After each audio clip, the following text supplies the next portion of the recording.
Des progrès enregistrés sur le front des incendies en Californie, grâce notamment à une hausse du taux d'humidité et à des températures plus basses. Plus de 10 000 pompiers sont mobilisés depuis déjà plusieurs jours.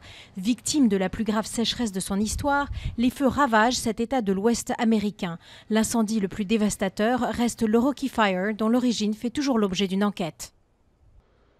Les proches des victimes du vol MH370 retiennent leur souffle. L'expertise pour faire parler le bout d'aile découvert sur l'île de la Réunion a commencé.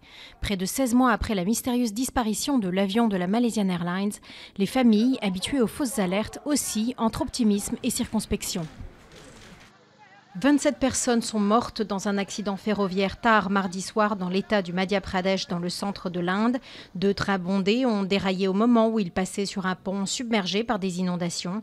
Environ 300 personnes ont été secourues et 25 passagers blessés ont été transportés à l'hôpital.